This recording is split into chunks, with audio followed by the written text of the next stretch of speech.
بسم اللہ الرحمن الرحیم۔ السلام علیکم ورحمۃ اللہ وبرکاتہ۔ کتاب النحو الواضح الجزء الثانی، اور آج کے ہمارے سبق کا عنوان ہے قلب الواو والیاء حمزۃ، واو اور یا کا حمزے میں بدلنا۔ اصل میں قاعدہ یہ ہے کہ واو اور یا یہ جب الف زائدہ کے بعد آ جاتے ہیں اور آخر میں آتے ہیں تو پھر اس وقت یہ حمزہ سے بدل جاتے ہیں، اور واو اور یا جب اسم فاعل اجوف ثلاثی میں کہ جس کا درمیانی حرف الف ہو وہاں پر بھی آ جاتے ہیں تو وہ حمزہ میں بدل جاتے ہیں۔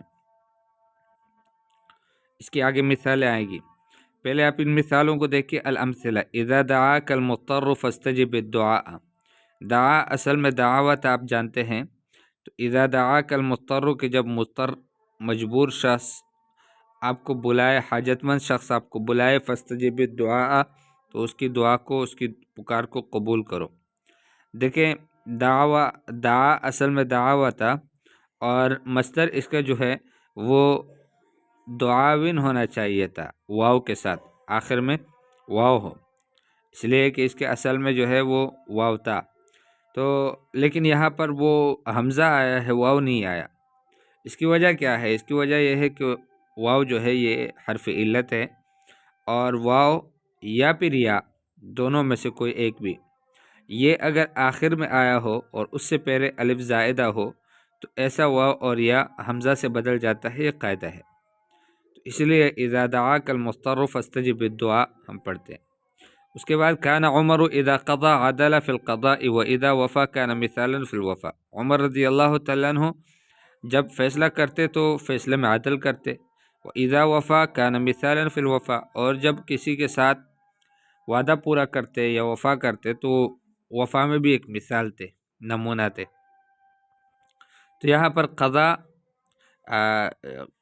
قضایا تھا اصل میں، آخر میں یا ہے، اور وفایا آخر میں یا ہے، تو اس کی جو مصادر آئے ہیں آخر میں قضا اور وفا، وہ بھی اصل میں قضائن اور وفائن ہونا چاہیے تھا، یعنی اس میں یا ہونا چاہیے تھا آخر میں، لیکن ہم نے کہا کہ یا اور واو یہ اگر آخر میں آئے ہو اور اس سے پہلے الف زائدہ ہو تو وہ حمزہ میں بدل جاتے ہیں، اس لیے ہم پڑھتے ہیں قضا اور وفا۔ اس کے بعد تین مثالیں اور ہیں دوسری کیٹیگری میں۔ اذا ساد احد بمالہ فکن سائدا بادبک، جب کوئی اپنے مال کی وجہ سے سردار بن سکتا ہے تو تم اپنے ادب کی وجہ سے سردار بنو۔ لا تسأم اذا حال حائل دون ما تطلب، جو چیز آپ طلب کر رہے ہو اس کے درمیان میں اگر کوئی رکاوٹ آ جائے تو تم اکتاؤ نہیں۔ اذا حاد حائد عن الحق فارشدہ، جب کوئی شخص حق سے مائل ہو جاتا ہے، حق سے ٹیڑھا ہو جاتا ہے، فارشدہ تو اس کی رہنمائی کرو۔ یہاں پر یہ ہے کہ سائد اور حائل اور حائد، یہ جو تین اسماء ہیں نا، یہ اسم فاعل ہے، اور اجوف ہے۔ اجوف کا مطلب یہ ہے کہ اس کے درمیان میں یعنی حرف علت ہے، سائد، اور یہ اصل میں تھا ساودن، سادہ اصل میں سواد آتا تو ساود تھا، اور حائل تھا یعنی حائد تھا، تو وہ جو یا اور واو ہے وہ اسم فاعل کے اندر کہ جو اجوف ہو، ثلاثی ہو، اور جس کا درمیان حرف جو ہے وہ الف ہو، جیسے ساد، تو اصل میں تھا یہ سادہ، اصل میں تھا سوادہ، ٹھیک ہے۔ تو وہ جو درمیانہ حرف اس کا الف ہے یہ حمزہ میں بدل جاتا ہے، تو اس لیے ہم ساودن نہیں پڑھیں گے بلکہ سائدن پڑھیں گے، حائل نہیں پڑھیں گے بلکہ حائل پڑھیں گے، اور حائد نہیں پڑھیں گے بلکہ حائد پڑھیں گے۔ اور تیسرا قاعدہ یہ ہے کہ حرف المد الزائد، یعنی وہ حرف کہ جو حرف مد ہو اور زائد ہو مفرد مؤنث میں، وہ حمزہ بن جاتا ہے کہ جب اس جمع میں آ جائے کہ جو صیغہ منتہی الجموع کے الف کے بعد آیا ہو، جیسے یہاں پر ہے التاریخ صحیفۃ او صحائف کلها عظۃ، تو صحائف جو ہے، صحائف، ٹھیک ہے، یہ حرف مد زائد ہے۔ بمصر ملجأ للعجائز لا تدخله إلا عجوز فقيرة. اجتہد یعنی مصر میں عجائز کے لیے، بوڑھیوں کے لیے ایک جگہ ہے کہ جس میں صرف فقیر عجوزہ ہی داخل ہو سکتی ہے.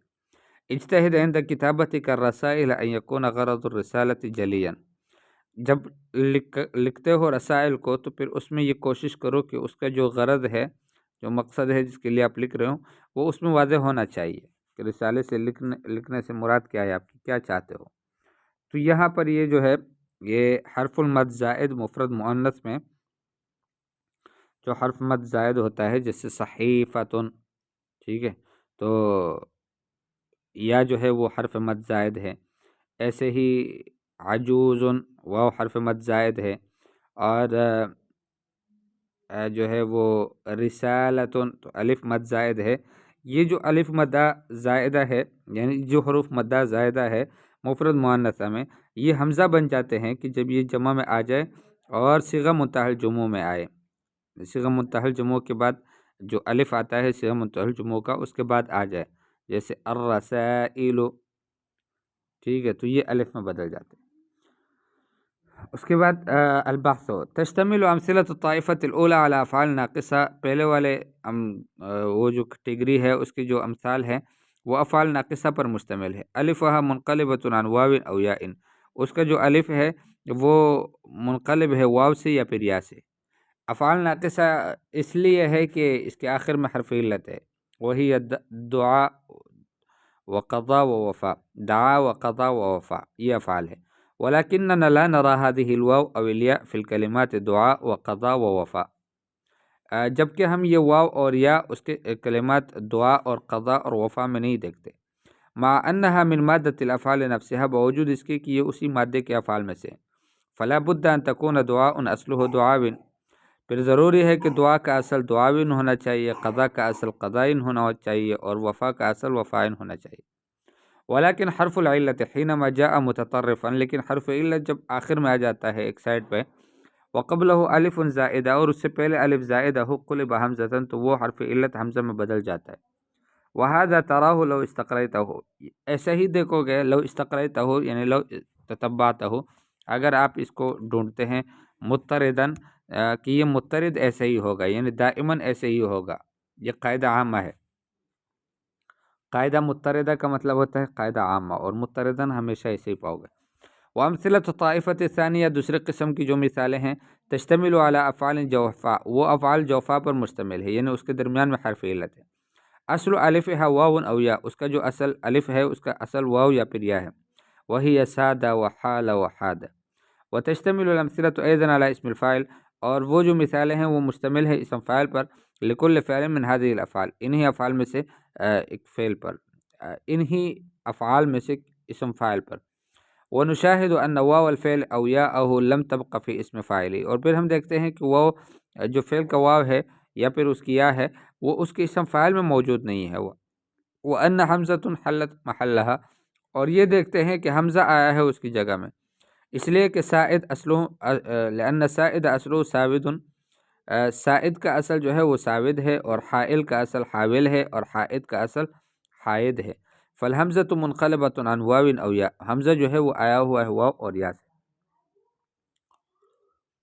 وفی امثلۃ الطائفۃ الثالثہ، تیسری قسم کی مثالوں میں، نرا فی کل مثال مفردن، ہر ایک مثال میں ہم مفرد دیکھتے ہیں، جمع دیکھتے ہیں صیغہ منتہی الجموع پر. وَإِذَا بَحَثْنَا فِي الْمُفْرَدَاتِ، جب مفردات میں ہم دیکھتے ہیں، رَأَيْنَاهَا أَنَّهَا مُؤَنَّثَةٌ، ہم دیکھتے ہیں کہ وہ مفردات مؤنث ہیں. ثالث احرفها مد زائد، کہ اس کا جو تیسرا حرف ہے وہ حرف مد زائد ہے. وَنَجِدُ أَنَّ هَذَا الْحَرْفَ قُلِبَ حَمْزَةٌ فِي جُمُوعِهَا، اور ہم پھر دیکھتے ہیں کہ یہ جو حرف ہے، یہ جب اس کی جمع آتی ہے انہی کلمات کی، تو اس میں یہ حمزہ سے بدلہ ہوتا ہے.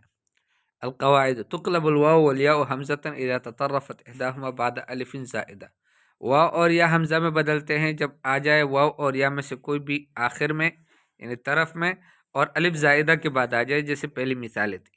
تقلب الواو والیاء حمزة فی اسم فاعل الاجوف الثلاثی، اسم فاعل اجوف ثلاثی میں واو اور یا حمزہ میں بدل جاتے ہیں. الذی وسطہ الف، کی جس کا وسط درمیانہ حرف الف.